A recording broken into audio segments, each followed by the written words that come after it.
Mollies are the first fish I ever bred. Initially I had mollies give birth unintentionally, but then gave it a try myself over the course of a year. Today I want to talk through that experience and what I've learned. So when I first got into the hobby, now probably about 4 years ago or so, mollies were actually the first fish I picked up at a store. I picked up 2 black mollies, ended up being a male and a female. At the time, I had no idea. And then the female actually was pregnant at the time. So I think it was only like the second or third night that we had them. I noticed little stuff around in the tank, and when I looked closely, I saw this little fish. It was almost really hard to see. At first, I couldn't believe it. And at first, I had only seen like 1 or 2, and then as I kept looking over the next hour or 2 that night, I really saw just a ton. There's probably like 20 or 30 in total. Anyway, a lot of them did get eaten by the parents. I was only in a 10-gallon, but a few did survive, and that was really cool. I got a few silver mollies, a few other types, and they bred here and there. I did eventually have them in a larger tank with angelfish, so I wasn't focusing on breeding, but a few lived here and there, which was very cool. And then eventually, once I kind of really got into the hobby, I kind of wanted to experiment with breeding them more. And so I set up a 20-gallon, let my mollies breed. I probably had maybe 5 or 6 at the time. And I had black and silver mollies, so they actually were crossbreeding. I did at least 3 or 4 iterations, and I definitely saw the growth increase from like first to like last. I actually did get a ton of mollies from doing that. I sold a good part of them on Craigslist. Very cheap, I really didn't make much money. I was kind of just trying to keep my own population in check so I didn't get overrun. So that's kind of my experience keeping mollies and how I got into breeding them. Now I want to start off with breeding tank setup. So mollies, they're notoriously easy to breed, really any live bearer is. And if you're not familiar with live bearer, this means they give birth to live fish. So live fish come right out of the mom. Most fish will have eggs and the eggs will hatch, and that's how the babies will be born. So a little bit different here with mollies, and there's a few other fish like guppies, swordtails, and platies, and some others. But anyway, for breeding tank setup, it is pretty simple. For the size though, I would recommend a 20-gallon, and that's because mollies do get to a decent size. Even regular mollies are still gonna get to 3 or 4 inches or so. And so you really have a lot of space, and then when they give birth, you know, it's gonna be anywhere from like 20 to 100. So you just want to make sure you have enough water and they're comfortable, and large tank size will just make sure everything's healthy and you have a lot more surviving, and they're much more likely to breed because they're comfortable. The one important thing with mollies is you want to have at least 2 females for every male. 3 or more females per male is even better. Just the males will harass the females, and the more females you have, that'll be disperse that aggression, and they won't be as stressed. The one thing I'll say, even though the ratio is highly recommended, really as long as you have a male and a female, and or any combination of both sexes, both genders, they really will breed. They're super easy fish to breed. It's just if you don't have that balance, that correct ratio, the females will be stressed and probably live a shorter life, sadly. Now, as far as I would put in the tank, I really think you just want to have a good amount of decorations. When the female does give birth, she'll want to have like a little corner or something to hide in to give birth, so like a little cave or something with cover. As far as letting the fish live, you really want to have some plants. Plants will help, some really dense plants, so like mosses, something like hornwort. Guppy grass is a great one, and you could also do artificial plants as well, but something like this will let the fry when they're born first have hiding places, and then they also want to rest at times, so they will want to just rest in the plants. They want like little crevices that they can just like rest on. That's what they'll like. And then the next important thing with the tank is you want to have low flow. This will really help them grow better, because when they're babies, they're very weak, so you don't want them to force their energy on having to swim against the current. Really, the 2 options I would go with either is a sponge filter, very good option, very cheap, or a hang on the back filter with a low flow, but you want to make sure it has a sponge on the intake so they won't get sucked up. I actually, when I was breeding them, I ended up going with a Dimax Slim Flow, the one that fit up to 20 gallons, and that actually comes with a sponge on the intake, and it worked great for me. If you had the water line up to where the filter was putting water back in the tank, it really was hardly any flow, so I really like that one for breeding, but a sponge filter is probably even a safer choice if you want to go with that one as well. As far as water conditions, the general molly water parameter is going to be best. I personally kept them at 78 degrees Fahrenheit for temperature. My pH was always right around 7.4, and my hardness was right around 12 degrees general hardness. All right, so that's pretty much the tank setup. So it is pretty simple. I wanted to talk kind of about the overall breeding cycle, kind of what to expect, how to know when they're pregnant, how many fry they'll give birth to, how often, and stuff like that. So first, for knowing they're pregnant, you'll notice the females will get a much larger abdomen. Right before they're getting birth, they'll almost be like boxy-like, but you'll really notice them grow over time. And so that's how you know they're pregnant, when you really see their stomachs getting larger and larger.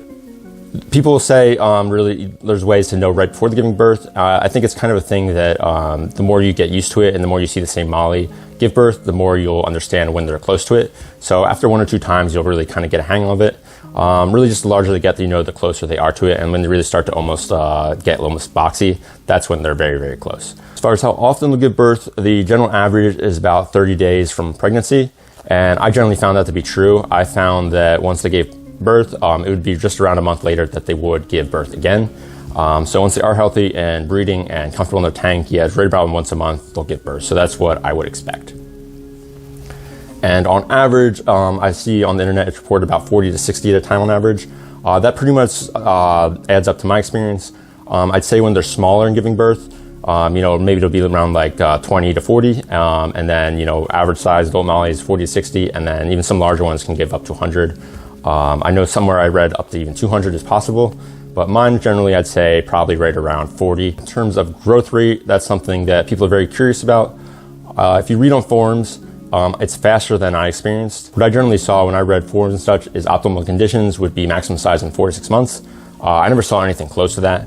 I generally saw it would take about 2 to 3 months for the fish to grow an inch and about 8 to 12 months for them to reach full size.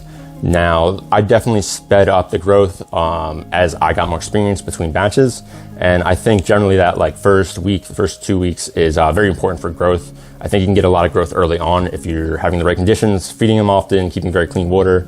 Tips that I found that really helped: warm water and often feedings. So at least 78 for breeding, but maybe when you have the fry birth, maybe go up to 80 or a little bit over 80. Often feedings, feeding 2 or 3 times a day is going to be best, and just keeping very clean water. Obviously, if you're feeding a lot, you need to be doing more often water changes. But if you're doing small water changes every day and feeding 3 times a day and keeping the temperature over 78, that's going to be your best bet. The other thing is, I mentioned this before, is having a low flow in your tank. So they're not going to be stressed. They can just be comfortable, and having plants and stuff they can rest on is also big. You'll see, especially those first few days, they'll love the rest. They'll love to just sit on moss or plants and stuff like that. And then the last biggest thing I found, and I'll talk about this more in a sec, is have them feeding from day one. That's going to be big. The first couple of batches, I think it really took me, maybe to day 4 or 5 till I really saw them actually eating. So that's going to be something that's going to really help. So about feeding, the general recommended thing you'll see online, the simplest one is crushed flakes. And I personally did try this. I'd say after a week, they ate this no problem. I just have my hands clean, sprinkle them up in my hands, and you put them in. Some people say you can even get them on a toothpick and put them down in the tank. I never tried that, but I had trouble with flakes early on. So I would say my personal experience, it's almost kind of a waste the first couple of days because I think you're just dirtying the water. I'd say after a week, no problem. You can add this into their diet. Personally, what worked for me is using Rapashi gel food. I found them eating the first day, putting 1 little cube in. What Rapashi gel food is, it's a powder, you mix it with hot water, and then it forms basically into almost like a jello texture. And then you can cut up any size you want. I found when I did this, they're eating day 1, and this really sped up my growth. So that's something I would highly recommend. I use Rapashi grub pie. It's a little hard to find, so another one is Rapashi spawn and grow. That'll also be a great one. And there's some general community ones. I'm sure those are fine too. Now, another thing you can do, and I've started doing this with my polar parrots, is you could get brine shrimp. I do find that frozen brine shrimp, you could do that, but the first few days it's still kind of big. It's kind of like flakes. They wouldn't really go for it. There is fresh brine shrimp that you can hatch. I really haven't done that personally, but recently I did get Ocean Nutrition instant brine shrimp. It's so easy. It's literally just in a jar, and then they come with a little spoon, or you can get a little pipette and just put it in the tank. And I haven't done this with Mollies, but my polar parrots are eating from day 1, and they love it. They're so tiny, and so I'd highly recommend this. Another thing with Mollies is they love to eat algae. It's actually an important part of their diet. If you have plants in the tank and there's some algae on there, definitely keep it. Let algae grow. Obviously not out of control. Keep the glass looking nice if you want, but definitely let some algae on decorations and plants. And then when they're babies, they'll be able to just snack on that. I've seen them just snacking on the plants and such too. So that's another great way of just them getting food whenever they want to, but you don't have to add food to the tank. Keeping them alive. So now there's 2 main ways to do this. 1, you could separate the fry from the adults, or 2, you could just have many hiding spaces and just have as many survive as you can and still keep the parents in the tank. First one I'll cover. So you could just remove the parents from the tank when the fry are born. Personally, I find this way easier than removing the fry. You could try to remove the fry too and get as many as you can. It really depends on what decorations you have. But if you just remove the parents and put them in a different tank, then you just have a tank to raise up the fry. So that's one very simple option. And that'll really ensure the how many stay alive. If you keep your parents well fed, they really won't eat that many in the first day. So you should be able to see when they're birthed. Once you have a batch born, it's very easy to tell, to know and find them in the tank once they are born. Next on the same kind of idea is you could use a breeding box. So there's a few ways to do this. You could just have the female on the box when she's close to being birthed. There's so much chambers where the fry will go down and then it's easier to move the female. Another way is there's more like nets, and so everyone will stay in the same one. And then you can move the female once the fry are born, and then you'll have them safely in a net. And you could even keep them in there and they'll be fine swimming in there while the parents are in the rest of the tank. Now the other option, this is one I personally always did, and this is kind of also because I didn't have too many tanks. So I would just have a lot of hiding spaces, a lot of plants, and just keep the mollies well fed. When they give birth, the babies would have lots of places to hide, especially in plants like mosses and such, or plants like hornwort. And then, you know, they would survive and get large enough. Now some I'm sure would get eaten, but I actually, when I was really breeding them, doing a couple batches, I found, you know, probably at least, you know, 75% would survive. So I think if you have a lot of hiding spaces, this is a great way to go about it. If you want none at all to get eaten, then yeah, you really probably do have to remove the parents, but it's really up to you. And it depends, you know, on how many tanks you have and kind of your setup. Now, the last thing I did want to talk about, and it is an important thing to consider, is managing population. Mollies and all live bearers, it's very easy for them to give birth. And I said mollies, they'll give birth about once a month once they're actively breeding. So with them giving birth to about 40 at a time, and you know, even if 25% survive, you're still going to have 10 every month added. And so that's going to add up over time. So you really want to manage that population because, you know, over time, unless you are actively selling them, then that'll really add up and you're going to be overrun eventually. And, you know, that's going to be a problem. You're going to have some solution to that, whether it's a larger tank or just putting them in a more community tank where, you know, they're not going to be able to give birth as easily. So the few options I have for that personally are, you could either just have one gender, and that would make, so after, you know, you have the mollies you want, you'll separate them in different, you only have males in one tank, females in a different tank. And so that's one option. Another, and this is probably the best one to do, is to have them in a tank where other fish will eat the fry. So you could breed till you have a comfortable amount of mollies, and then you could have them in a tank with fish that will eat the fry. There's a lot of fish that will, you know, angelfish, dwarf gouramis, loaches, stuff like that. I mean, the fry are so small that any, you know, fish probably over 4 inches will easily eat them.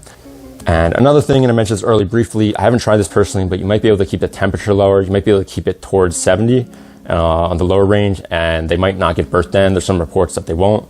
You really have to try this on your own, but that is an option if you want to keep males and females together, but you don't want them to give birth. So that's really the 3 options I see for it. I'm sure you could have other creative ones, but that's really the main ways of once you get the mollies you want, not letting the population get over and out of control and have way too many. And then with that, that kind of covers everything that I want to go over. So I think it's a good place to wrap it up. So anyway, I appreciate everyone watching. If I did miss anything you have a further question on, or you do have something you thought of that you'd just like me to answer or get my experience on, definitely add some comments. I'd be happy to respond. But anyway, I want to thank everyone for watching. Likes on the video and subscription to my channel are very appreciated. But anyway, thanks again for watching, and I'll catch everyone next time.